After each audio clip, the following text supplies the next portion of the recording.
arcade. It was time to recoup all the allowance money I've lost as a kid, starting first with skee-ball. And before we really see it in action, let me first explain how it works. Because if you take away the backpack, you'll find a Frankenstein version of a softball pitching machine that we chopped up and modified so it runs just off batteries. Then there's a solenoid here that makes sure the skee-balls get released one at a time. So if you just turn it on, then we put a ball in here, it fires the ball like this. The coolest part here though is when it's placed in the backpack, you roll this pocket up to reveal the ball exit and then place this water bottle here as a clever disguise to load up to 3 balls at a time. Now of course if you don't have a secret robot backpack, here's how you win this game as a mere human. For starters, if you watch the pros play, yes there are skee-ball pros, they actually aim for the 4,000 point hole. And this actually makes sense because even if your throw is a little too weak or a little too strong, you're still getting significant points. A common mistake is to take the bait and go all or nothing by aiming for the small 10,000 point hole in the corner. The pros aim for this only in desperate situations where they're behind and they need big points to make a comeback for the win.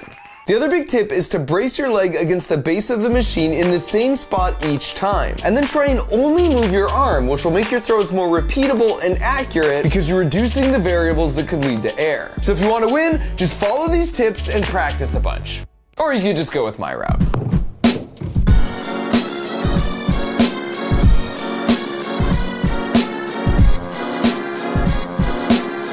So then when you're all done dominating, or if you think one of the workers might be getting suspicious, you can just pick up the backpack at any point and walk away with a bunch of tickets on your card. Up next is one of my personal favorites, basketball. In this case, the backpack is being used just to smuggle the special mechanism inside. Because to the untrained eye, this is just a normal basketball, when in fact, it's a robot in disguise. Now before I show you exactly how it works, you first need to understand how these games work. Just underneath each rim is an infrared laser and a detector. And then on the front of the rim, on the other side of that metal plate, is a reflector. So when the laser beam shines straight forward, it bounces off the reflector, and then the sensor's like, yep, I can see the beam. So when a ball goes through the hoop, it breaks the beam, and the sensor's like, aha, I didn't see it for a second. At which point it tells the game to add 2 points to your total, because that means you must have scored. In engineering, we call this a beam break detector, and it's the exact same concept you have as a safety feature on your garage door. So if you really want to destroy the high score here, the ball needs to break the beam, then somehow get out of the way so the beam reconnects, and then come back and break the beam again over and over again as fast as possible. But if you think about it, the whole ball doesn't need to actually get out of the way, just the part in front of the beam itself. And how might you do that? Well, one way is to 3D print the bottom hemisphere of a basketball in 2 parts attached together through some linear guide rods, then add a battery, microcontroller, and servo motor so the bottom part of the shell can translate up and down. This way it would reconnect the beam and then break it over and over again and register 2 points every time that happened. Now you just need a way to grab the rim so you can hang out there while you perform these shenanigans. And if you had some pneumatic pistons connected to a mini pressure intake controlled by a solenoid valve triggered by an RF remote, then you could shoot the ball normally, and then with one push of a button, piston rods would shoot out and grab the rim, and then once mischief was managed, you trigger the remote again, and they would retract. Now if you just add another 3D printed hemisphere on top, then glue on the actual basketball skin, then when you put it all together, it would look something like this. Now if you don't happen to have a robo ball, here's a few tips that will help you get the high score for this game. Now the most important thing is you never want to waste time waiting for a ball to roll down to you. And since these games normally come in pairs, just swipe your card on both games and then temporarily borrow the second set of balls. Now this should give you plenty more than you need, so just keep the balls that are the least inflated. Now you start the game and get into a rhythm where you finish your shot with one hand and then start grabbing and replacing the ball with your other hand before your first shot has even gone in. Or if the rim is close and you want to get really extreme, you can just go with a two-handed shooting strategy like this guy. But even that strategy is no match for my spherical transformer, because when I'm ready to go, I just shoot the ball with one hand and then hit the remote right as it's about to go in.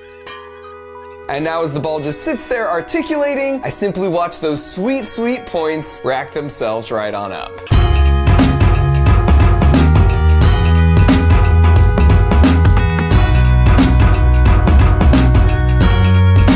As soon as time's up, I just hit the remote again and the piston rods retract. And while no one's the wiser, I've now engineered my way to a buttload of tickets and a new lifetime high score.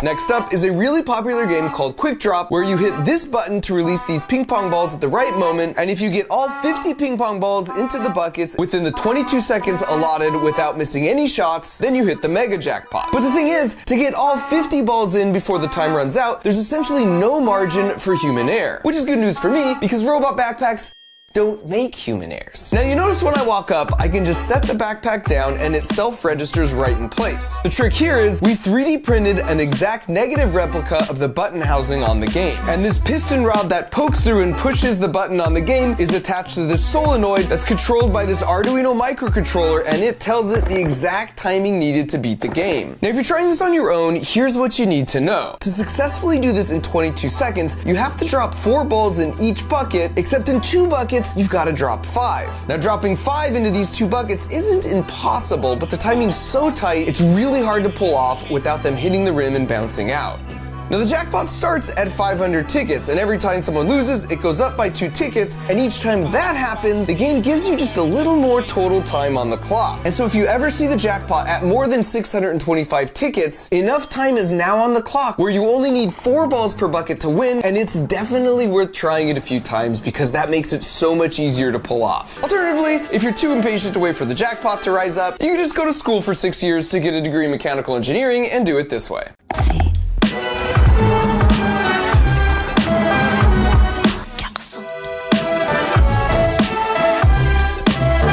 And then even as all 554 sweet, delicious tickets are being added to your account, you can just inconspicuously walk away with your backpack in tow.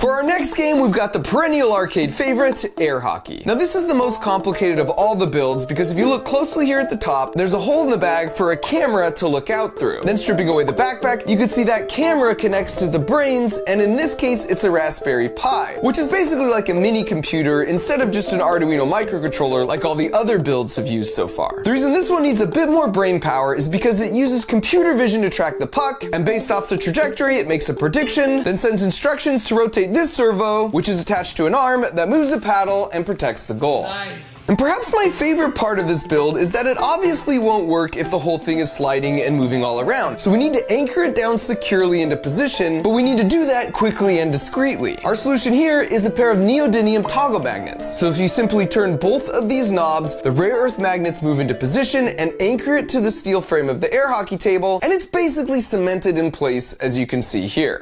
As for the human strategy here, playing air hockey might seem like total chaos, but there are 4 simple tricks that will pretty much guarantee you can beat any casual player. The first is to hold the paddle like this and not like this. Doing that allows you to really whip the paddle around and gain extra speed on your shots. The second is that for your default defensive position, you want your paddle to be out here, not right up against the goal right here. That's because this cuts down the angle and you only have to move the paddle back and forth this far to protect the whole goal versus back and forth this far if you're against the edge. This is the same reason goalies will come out of the goal if there's a breakaway in soccer. Even for a bank shot, you now just have to move the paddle a small distance diagonally back like this. So your paddle should essentially always stay inside a triangle like this when you're playing defense. Now when you watch professionals play, yes, there are air hockey professionals, you will see them employ both these first 2 tips. The third trick you'll also see is they try and play for possession. You want to try and cushion your opponent's shot and gain possession of the puck so you can set up your own shot, which leads to the last tip. Mix up the straight shots and bank shots, but try and practice at least one trick shot like this one where you hit the puck down into the corner and then when it rebounds back to you, you hit the bank shot for the win. Here's what that looks like in action. Now the real benefit of my backpack system is you can be playing your opponent, but then when you get a phone call or you have to attend to some other important matters, your goal is in safe hands.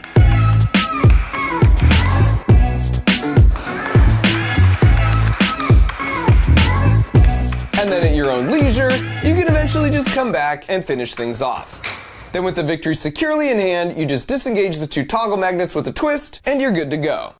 And finally, we've got the ultimate test of strength, the punching bag game. Now for this one, to make it more interesting, I wanted to find and challenge the guy in the arcade whose muscles looked the least like mine. So I stepped up first, and rocked a 678 out of a possible 999. But then he stepped up, and rocked an 877. And since that's bigger than 678, the trash talking commenced. Maybe if you spent a little less time at the computer, a little more time in the weight room. So that was disappointing, but lucky for me, I had a trick up my sleeve. Like, actually, because that's a fake arm in order to disguise this. That was the one who's still a little inadequate. It's basically a bionic punching arm powered by 2 spring-loaded pistons. To set the springs, we use a threaded rod and a drill, and once under tension, they're held in place with a quick-release mechanism I can trigger with my finger at the exact moment I want to punch a thing. And I would classify the initial test in the lab as encouraging. Now it's important to note, to play by the rules for this game, there's no side punching, pushing, running, kicking, or headbutting. But you'll notice there's no rule against spring-loaded piston punching gloves. So now that my moment of sheer domination had arrived, I stepped up and rocked an 838, which was less than 877, which was disappointing. Dang it! And in hindsight, I should have known it's really hard to compete with the human body in terms of things like punching and throwing, because we're just so efficient with those mechanics, and I have to sacrifice a lot of the speed and momentum of my own arm body system when I'm wearing that heavy wrist-mounted puncher. But you know what? I'm a fighter, and what I lack in muscle mass, I make up for in tenacity. So out of curiosity, I took a closer look to see how the machine actually works. And it turns out it has a beam brake sensor just like the basketball game. So as that odd-shaped metal piece, which is attached to the axle and punching bag, rotates around, the beam has this tiny window to hit the sensor. You can see the sensor in the front view here. So the game cleverly measures how many milliseconds the sensor sees the beam for, and from that, it infers how quickly the bag is rotating on the axle, and therefore how hard it was punched. And this gave me an idea. So I went to the prize counter and redeemed a few of my jackpot tickets I'd been stocking up in exchange for a Pez dispenser. Step 1 was to unwrap and eat some of the Pez, because they're just delicious. And then for step 2, I removed the head and cut the arcade card like this, and then taped it here, and then went and tracked down my new friend. My theory was that if I extended the Pez dispenser and modified card out like this, and then let go, the force of the spring would retract the card, and it would break the beam so fast, the machine would think it was an insanely fast punch. But would it actually work? And it turns out, it absolutely does, because I maxed out the machine. So, yeah, use this information responsibly, kids. Now, a few years ago, I made a video where I visited the carnival and collected data on all the games and then used physics to expose which carnival games were rigged and then showed how to beat them. So this time around, instead of the carnival, I once again bribed some family friends with unlimited Slurpees in exchange for them collecting a bunch of data at some local arcades. And in addition to uncovering which games were scams, which I'll cover in just a minute, here's what we discovered. For starters, the most popular games in the arcade were the redemption games, as opposed to the experience games. And here's what I mean by that. Redemption games are the games where the goal is to win tickets. So like the coin pushers, or this Plinko game, or spin the wheel. On the other end of the spectrum, you have experience games like air hockey, skee ball, or racing games. It's a trade-off, because the games on this side of the spectrum give out more tickets, but it's not as much about the fun of the experience. And then in the middle of the spectrum, you have games like the ping pong drop or hit the clown that have middle of the road ticket payouts, but they're also middle of the road fun to play. Now, since the games on this side were a lot more popular, they earn a lot more money for the arcade even when you factor in the higher ticket payouts. We found that for a medium-sized arcade on a busy day, the less popular games were played 25 times and the more popular ones could be played up to 250 times or more. At an average gameplay of $1, that means each game makes $25 to $250 per day, or about $7,000 to $70,000 per year. And finally, we found that if your sole goal was to win tickets, coin pusher games like this Avengers one seemed to be the best return on investment. But honestly, you can just ask one of the workers there who are hanging out making minimum wage and are probably pretty chill, because chances are they'll just tell you which ones they regularly see pay out the best. Alright, so finally, let's get to the real juicy part and talk about which games we discovered were basically scams. Now, I actually have some experience in this area because a few years back, I built my original backpack arcade robot to dominate this game. Basically, it would sense the light turning on a few lights in front of the jackpot light, then it would hit the button with sub-millisecond precision, and then we would touch nothing in between runs, and yet it would alternate between missing both short and long. In other words, the timing on the jackpot light doesn't match up with the duration it's lit, and it's very different from all the other lights. You can actually test this yourself by picking a random light, and you'll find miraculously, you could somehow hit that random light every single time you try. Now this caused me to dig a little deeper, and after a bit of research, I was able to locate a copy of the owner's manual, at which point I discovered the arcade owner could just manually set how often a jackpot should be won. So this time around, I was curious what other games were essentially running the same scam where you think it's a game of skill, but in reality, the arcade owner is controlling when a jackpot's won. And as it turns out, this really popular game called Stacker employs the same trick. This other really popular game, Keymaster, and this Cut the Rope game are also, in fact, running the same scam. In all three cases, I was able to get a hold of a copy of their owner's manual, and each one has some language around how the arcade owner can specify how often a jackpot occurs. occurs. I also found many, but not all claw machines have language around how it will close with full strength, but then back off to a much weaker strength of whatever is set by the owner. For this reason, it's best to try for prizes closest to the exit hole to minimize the amount of time it's held in the claws. And I call these games scams because they present themselves as winnable games of skill, when in reality, it's essentially a random dice roll that is heavily stacked against you. And just like at the carnival, the most lucrative games are those where people overestimate their chances of winning because they seem to get close, but they don't quite win. In gambling psychology, this is known as the near miss effect, and it will lead to increased play of the slot machine. But this is much worse than a slot machine, because at least in that case, you know it doesn't matter how you pull the lever because it's random chance. And on top of that, those games are regulated, so there is a minimum payout required by law. So for every dollar, for example, put into a slot machine, they have to pay out at least 80 cents back to the players. But for those scam arcade games I just mentioned, the default payout rate is on average 20 cents for every dollar you spend, but a shady arcade owner could basically set that to 0 and no one would know, and that would be perfectly legal. And that's especially messed up because it's primarily played by kids. So if you remember nothing else, just try and pick games that avoid any sort of digital winning element that can be rigged, because in those cases, you just never really know what your chances are. These games, however, are all great options to at least have a better sense of your actual odds of winning. I've checked the manual for all of these, and what you see is exactly what you get. And I can vouch, some arcades are more fair about this than others. For example, my home arcade here refuses to carry any of the games that can be rigged against you, which I think is pretty cool. However, if they happen to see this, my only suggestion is that moving forward, they should probably institute a no backpacks allowed policy. And perhaps also don't let people redeem tickets for Pez dispensers. This is a dad finder. It was made by a dad who's also a pilot, so his kids always know which direction and how far away he is when he's traveling around the world. And this contraption feeds your dog with the pull of a lever and went on to get successfully funded as a 6-figure Kickstarter campaign. So what do these and tens of thousands of more projects just like them have in common? Well, they were all designed by folks who took my creative engineering class at studio.com.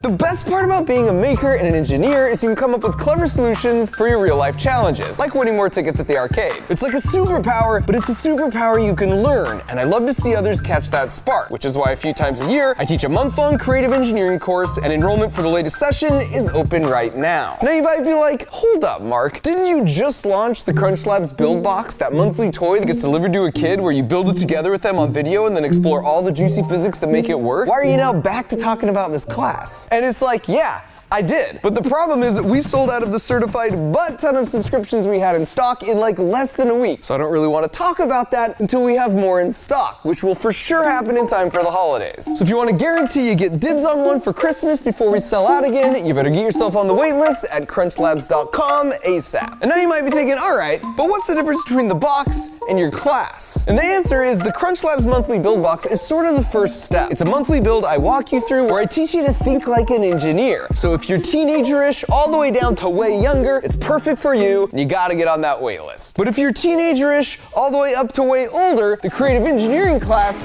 is perfect for you, because the class is more open-ended, and it covers my full engineering design process, all the way from how I come up with an idea, to prototyping, to finalizing the build, and then giving it character. I show you everything that I'm thinking, everything that I'm doing, and I do it 3 times. Over the course of a month, you're gonna watch me design and create 3 totally original builds, and I'm gonna guide you through finishing 3 creative builds of your own. And this is an online class, so you can take it from anywhere and work it around your schedule, but it's fully immersive and intensive. So whether you're working professional, a complete beginner, or an experienced engineer, this class has been designed to meet you wherever you're at and then level up your skills. So go to studio.com/MarkRober or use the link in the video description to see what other people had to say about their experience, and then enroll, and I'll see you in class. Thanks for watching.